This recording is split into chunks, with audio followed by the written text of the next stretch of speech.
So I'm going to go ahead and open up the power supply. I want to check and see if I can make that modification,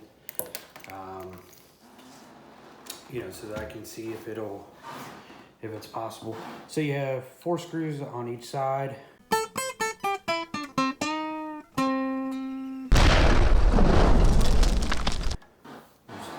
2, 3, 4. And here's the other side, so I'll just really quickly take them out.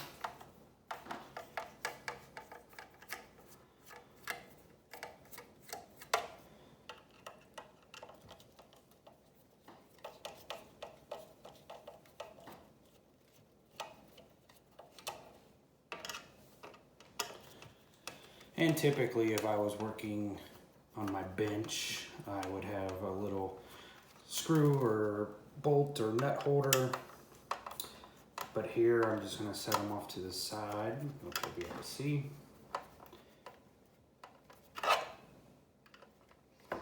And we'll see if it's something we can modify. There should be a modification to this, right? I mean, should be able to modify this, I should say that way. There's an in and output circuit, so just got to find the right leads.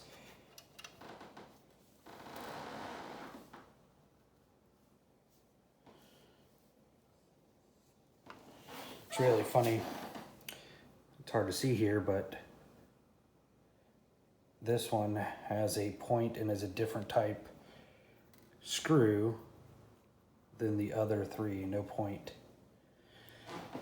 Pretty strange that they would do it that way. Maybe it's because of the plastic here. So I'll just kind of make a note that one came out of here, the top corner. So we'll take this one out and see if it also has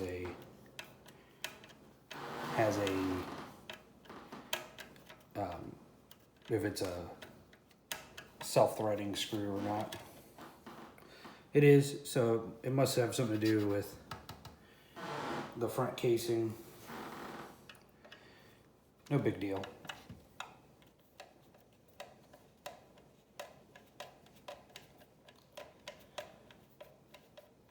Now I would say, modifying any type of equipment is a skill that and it is flat on this one, it is a skill. So it does take some time, and if you don't know what you're doing, it could be dangerous. So this one I may do or may not do, just depending on what it looks like, but it should be able to be done.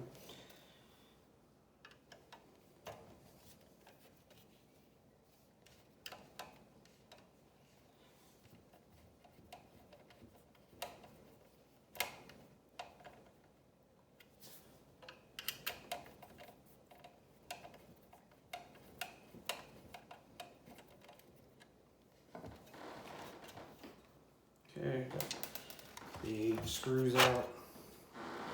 The top just kind of slides back a little bit and off.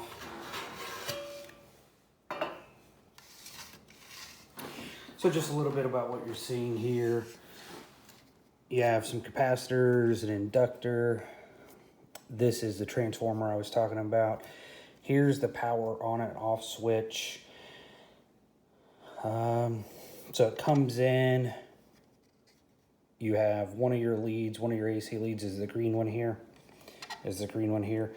One of them is the brown one here. So one of them goes directly into the board. And the other one goes into the switch. So just guessing, if I was to connect this blue and green together.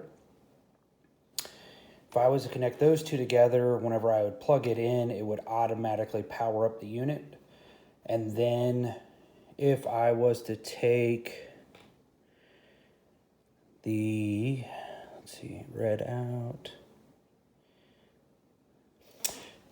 I could add a switch into this red output. And what that would do is that would give us the ability to make changes. Maybe what I'll do with this is I do have, to see if I have some more switches. I typically have some toggle switches, and maybe what I'll do is I'll mod this with a toggle switch or a rocker switch, either one, right? Either one would work in this. So maybe that's what I'll do, is just take and modify the cage and make a different output circuit. Yeah, so I'm gonna find a switch. I think like I said, what I'm gonna do is I'm actually gonna leave these the same. And what I'm gonna do is, or leave this hooked in this way, and what I'm gonna do is I'm gonna cut this red positive wire, probably actually just take it out of the terminal over here. There's a terminal on the back here, it's hard to see, but let's see if we can get a good view of it. So there's a terminal just behind that yellow wire. And what I might do is just take that terminal off there. You can barely see it. Take that terminal off, put a switch in between the two reds. You know, something with capability of handling 10 amps and 30 volts, just to make it work better. I think an output circuit would be, an output switch off and on is very valuable in the type of things I do. So I think I'm definitely going to do that.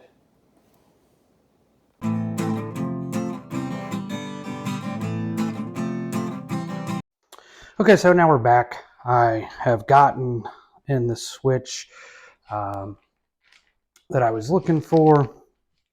And so it's just a, you know, very common switch. I've already kind of assembled one here. It's a very common, just little switch. You know, you screw it on.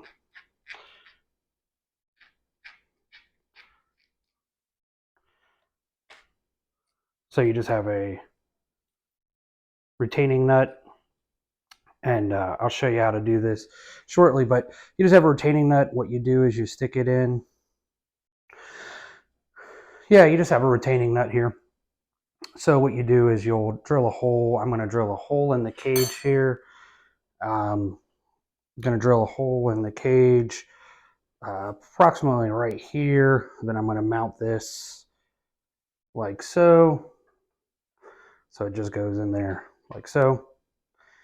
And then that's really about it. So this is the bottom retaining nut, so that it'll hold it like this. So there'll be some standoff. What I have to do in order to do that is I have to make a 3/8 hole in the top of the case. Then what I'm going to do is I have decided I'm going to change the orange wire here, red wire here. I'm going to go ahead and cut that and go ahead and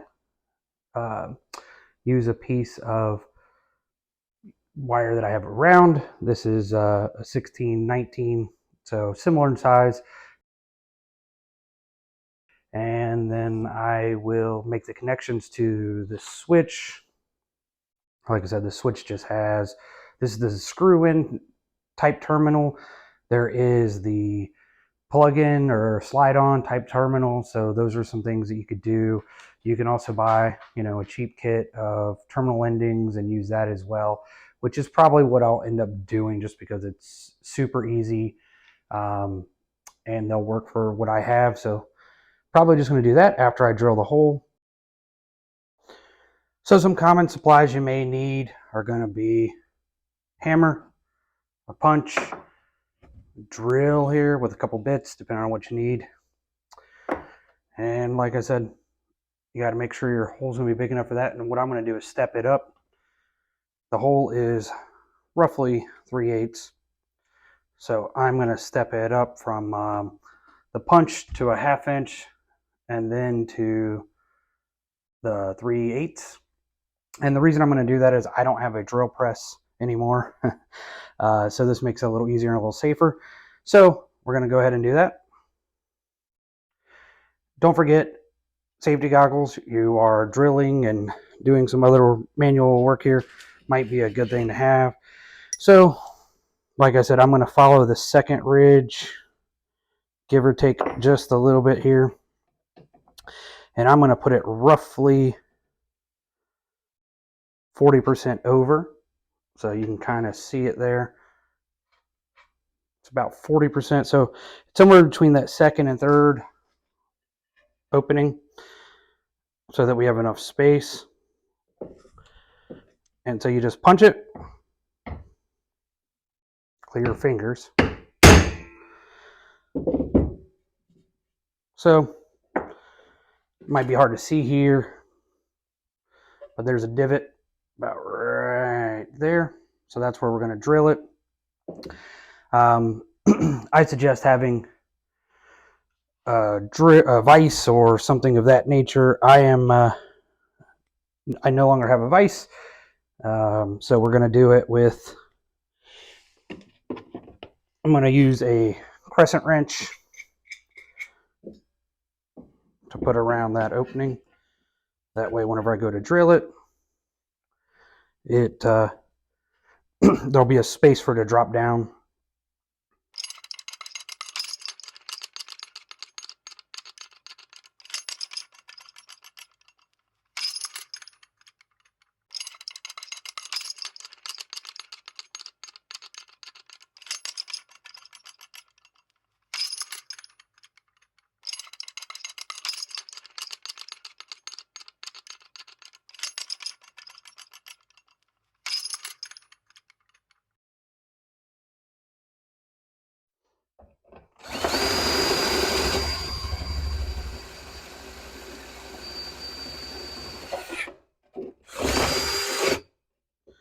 So I went ahead and cleaned it up a little bit.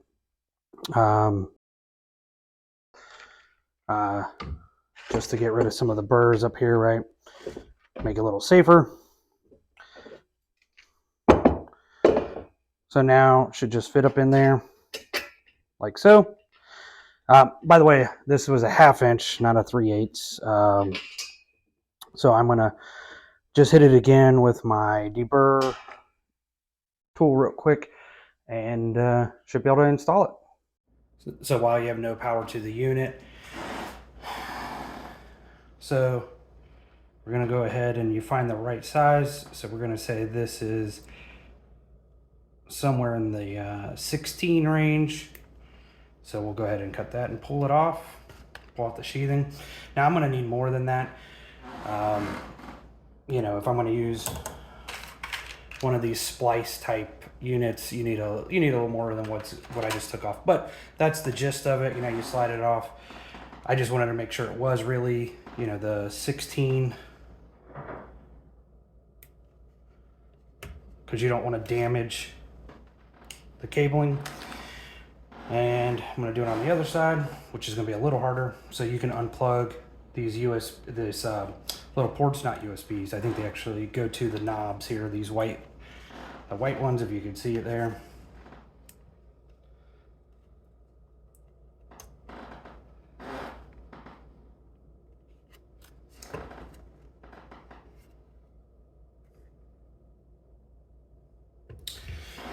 Belay the last, they have it glued in. I did not notice that before. Not a big deal. Just means that what we'll do is we'll pull the wire out on the other side and do the same thing. So again, 16. I'm going to take off somewhere around 1/2 inch with this.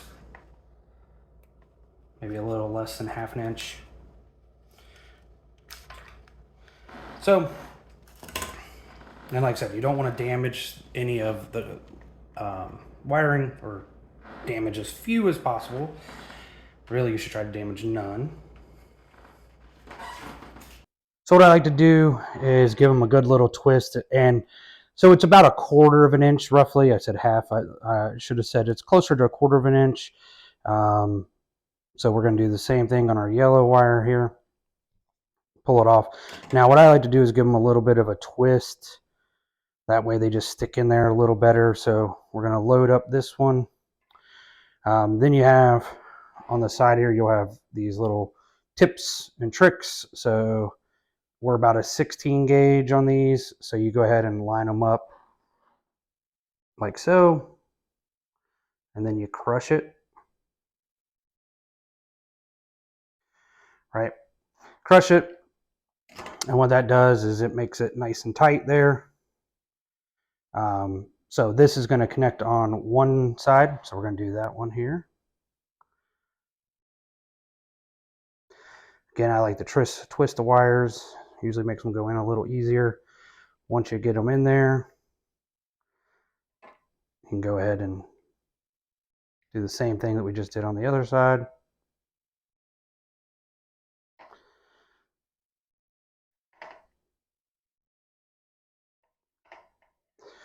So now they're, as you can see here, I'm pulling on it. I could probably lift it with this. You want to have that stress relief. Even though this isn't going to move very much, you definitely still want to have that in there pretty well taken care of. So now we have enough to go ahead and do our switch.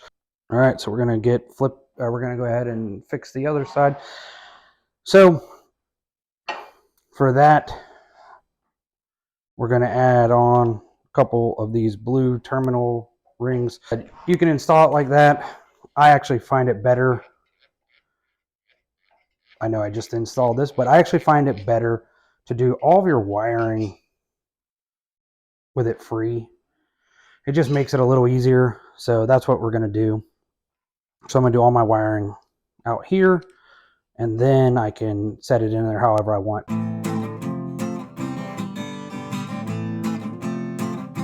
So again, about 1/4 inch.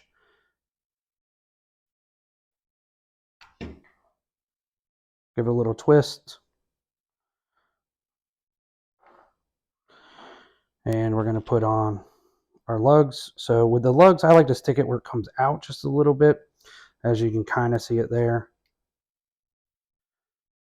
And then you crush them.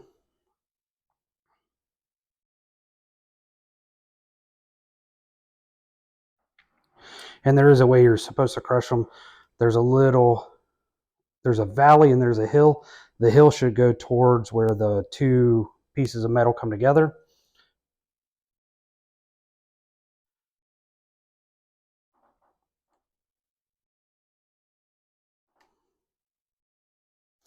And that's that one. We'll do the second one. Same thing. I like to have it to where the cabling comes out just a little bit. Sometimes you got to give it a little twist.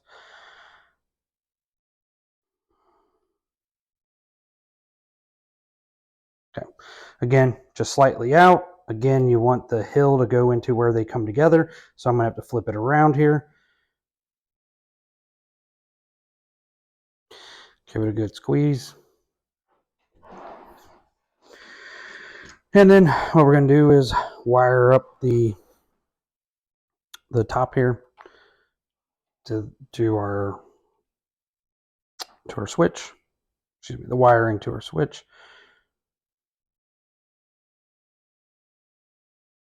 And then we'll plug this bad boy in and make sure it works the way we want it to. So let's go ahead and do this. So again, you're going to take your screw and your lead, and I'm going to put my terminal on, tighten it down here.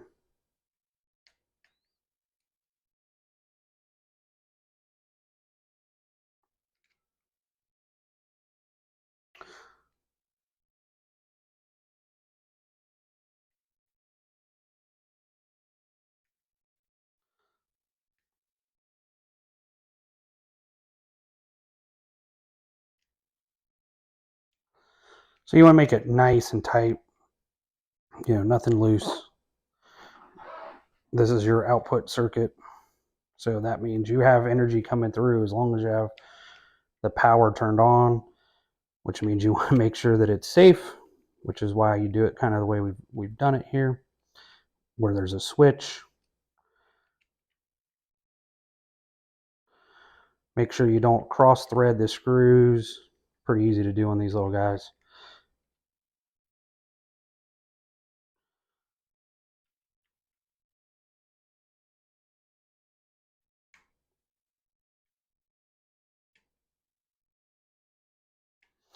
Now you could have done this without the lugs, right? if you want it to.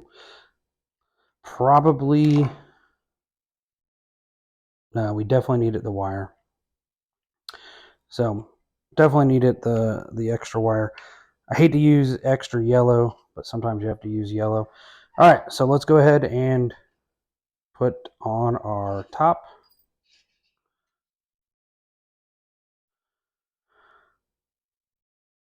So this means if you ever take this guy apart, you have to take it apart with the top.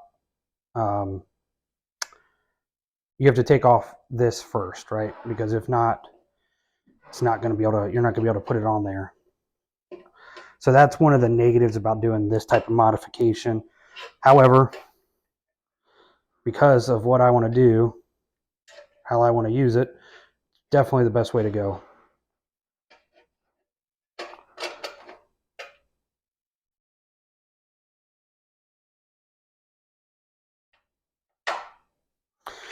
So it just has to go on a little careful. Probably should have done the other side.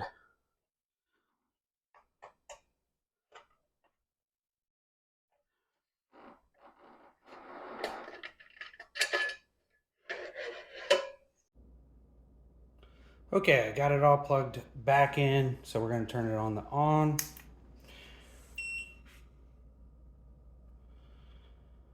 So we're on. I'm going to set a voltage and an amperage and do reading here on the fluke. We're in DC voltage, as you can see there, DC voltage. Just making sure there's no voltage, then we'll turn on the switch.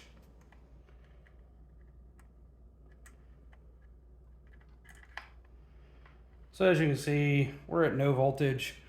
The expectation should have been 6, so we're going to go ahead and flip this on.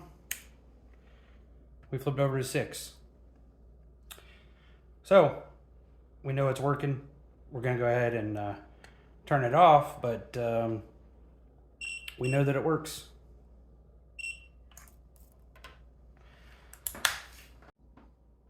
Okay, let's put this thing back together, finish putting it back together. You know. So again, got to make sure you line it up. We'll slide this thing down, get it kind of lined up, and then put it on in its place.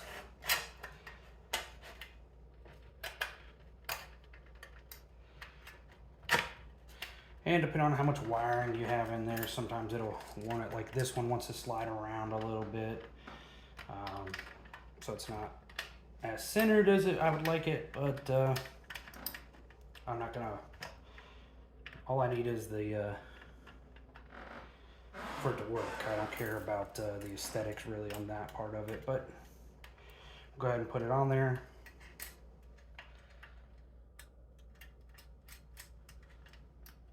All right, let's go ahead and test this guy out. Power button on. Our display is on. Put back out the old multimeter on DC voltage. We're on DC voltage. So I have it set at 6 and about 0.2 in current. And as you can see here, we have no voltage. So we're on off. Let's go to on and we should see about 9 volts. 8.99, looking good. All right, that's it. I'm gonna button it back up, put in the other screws, call it a day. So there's, you know, about 8 screws, 4 on each side. I turned it to off. It went back to off. And that's it. There are 2 screws. I think I showed this in when I was taking it apart, but there are 2 screws here that have just a little point. They go in the top towards where the plastic is. My assumption is so that it would bite into the plastic. I mean, that's what I would use them for, so.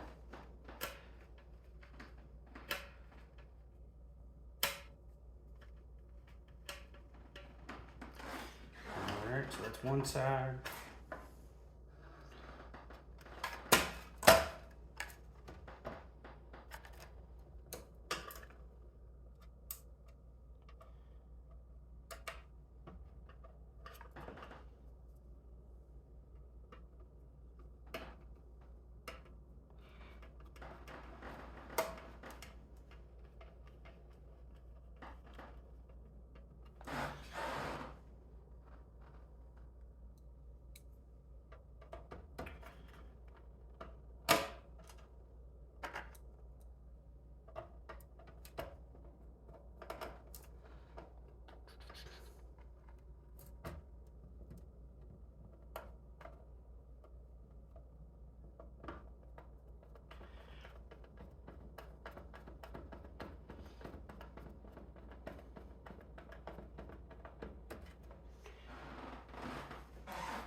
All right, so now we're back. We're just gonna give it one last test. Plug it back in. Power button. DC on our fluke. DC voltage on our fluke. So again, 9 volts, 0.2 amps.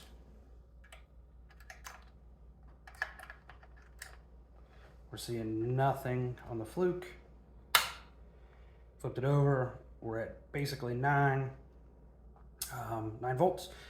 So we're good, we're gonna turn it off.